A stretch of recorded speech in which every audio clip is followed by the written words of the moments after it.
We're Group 8, and this is our ECE 4534 Embedded Systems project, World's Coolest Cube. I'm Ryan Marlow. I'm Scott Luxenburg. I'm Ben Hummel. And Kenan Pulak. This is our cube that has sensors that detect motion, LEDs, and the capability to play audio-sound files. It is also equipped with a wireless transmitter, which it communicates with our stationary microprocessor, which then relays to the arm. And so we can send data from our gestures to the arm, and it'll relay back messages of responses based on those gestures. And those responses will be shown by the LEDs and the sound file that's played.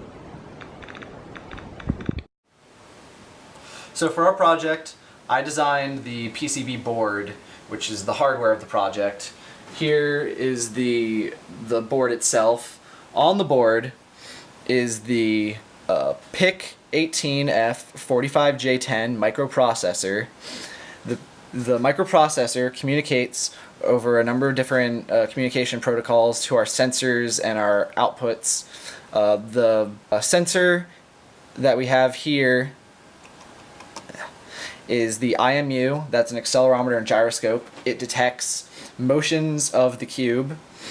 As far as outputs go, we have the blink M's, which also communicate over I2C. They're LEDs that you can send them pre-constructed scripts, and they do a variety of different things. Right here, they're in their default script of going through white, red, green, blue.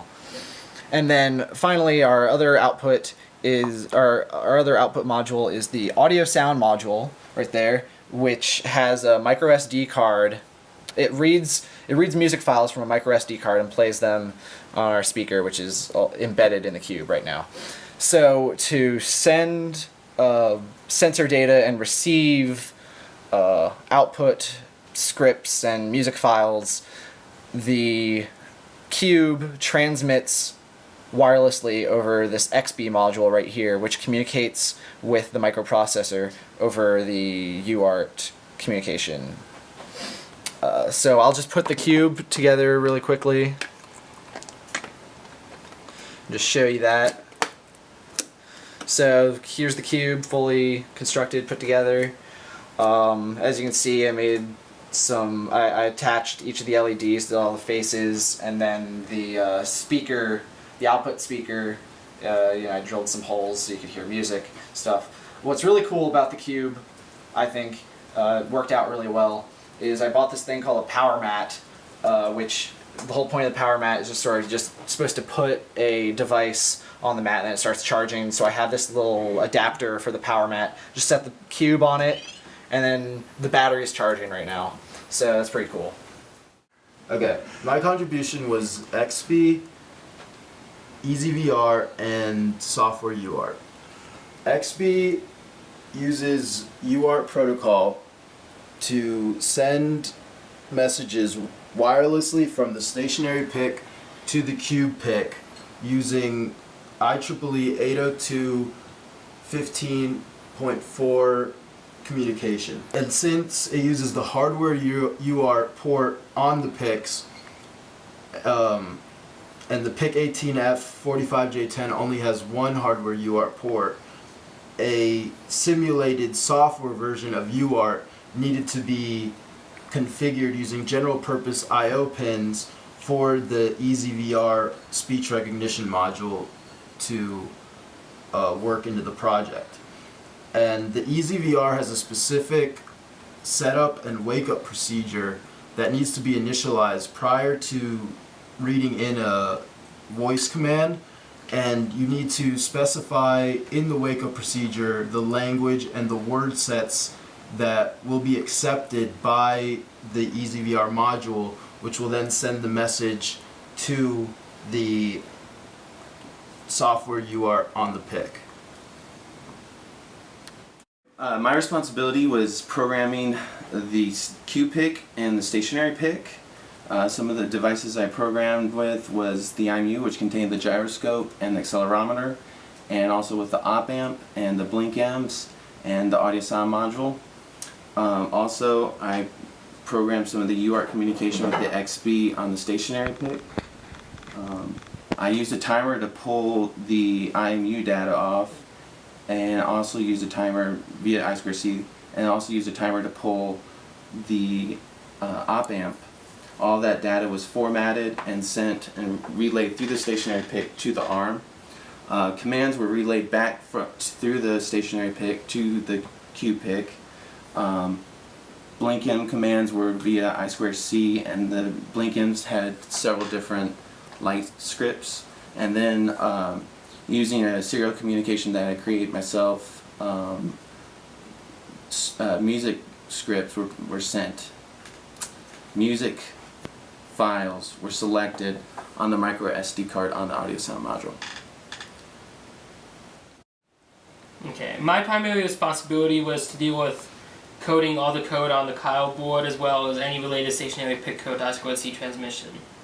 The way all my stuff works is when the cube sends out any signal from any of the three devices, the two IMU devices or the op amp, what it does is sends it wirelessly to the stationary pick. And there, the stationary pick code I wrote takes that UART message, passes it directly to I2C, and from there it goes all the way to the Kyle board. At that point, the Kyle board will read it, determine if an action needs to be taken by first identifying the device that comes in, then from there using a set list of thresholds to determine what action has specifically been taken. And then at that point, it's also going to print out the specific action on the LCD screen. So print out right, left, up, right, left, next, previous, and random, and it'll show the value that triggered it. At that point, the ARM will determine what action is going to be coming back, either a blink-M or ASM action, or possibly both. And we'll send it back through I2C to the stationary pick. Then the second bit of pick code I wrote for the stationary pick will take that I2C message and pass it directly to UART, which will send it out to the cube, and then the cube will either perform a blink-M action, play a different song, or perform both actions. So this is the world's coolest cube, our project. I'm going to do a quick little demo of its capabilities. So I just turned it on. So when I just turn it on, the blink M's play their default light script, which is white. It iterates through white, red, green, and blue. It's not actually receiving any messages. It's just when the blink M's start up, they start up this light script. And so the IMU, like I said earlier, it detects motion gestures of the cube. And right now I'll just shake it up and down. When I shake it up and down, it's going to play a random light script and a random song from our song list. So let's go ahead and do that. So right now it's playing a song, it's playing a little light script. I think this is shades of blue. So you can see the LEDs are kind of changing colors a little bit. It's pretty cool. Next I'll show when I rotate the cube clockwise or counterclockwise about the Z axis, so up and down, the light scripts are going to change to single color flashing. And then there's a number of those that I'll iterate through to show you that capability. There we go. Okay, so right now it's red, green, blue, and then when I go back the other way, it should play those it should show those same light scripts I just iterated through. So there's green again. Yeah, so there you go. And then when I move the cube left or right, it'll play a different song. This can also be done by just sort of rotating the cube so that it's, so that the IMU receives G-forces from the X or Y axis instead of the Z axis, which is what it's doing which is what it's receiving right now. So I'll just do that. So right now it's playing a song, and then go to the next one. This is the next one. It's a pretty quiet song to start out with, but I'll just show you. This is so previous and then previous. So there you go. That's pretty much the capabilities of the cube. I'll just end off with another random. I'm going to talk real quick about the capabilities and the limitations of our project. As far as robustness and component failure, sometimes the stationary pick would get off a little bit, but the cube pick and all the functions of the cube would continue working. And then with reliability and operating in different environments, the cube would work in other rooms and a good distance away from the base. Also with reliability, the cube would continue to work even when the stationary pick or the arm failed. At times those would fail though and get off a little bit, and the stationary pick had to be reset. What we can improve is by making a better handler system on the stationary pick, so that the stationary pick would be detecting that this is not the case, and when this is actually occurring, it would actually stop all communication, allow a cube message to come through, so therefore the device ID would be reset back to the first position, and when that reset occurs, then it would automatically resume transmission, so we would not need to manually reset, and downtime periods would be a lot less. One feature we had planned to implement but was not able to implement due to difficulties was a MATLAB data recall feature, in which the cube data which is displayed across the LCD would actually be transmitted to MATLAB upon request.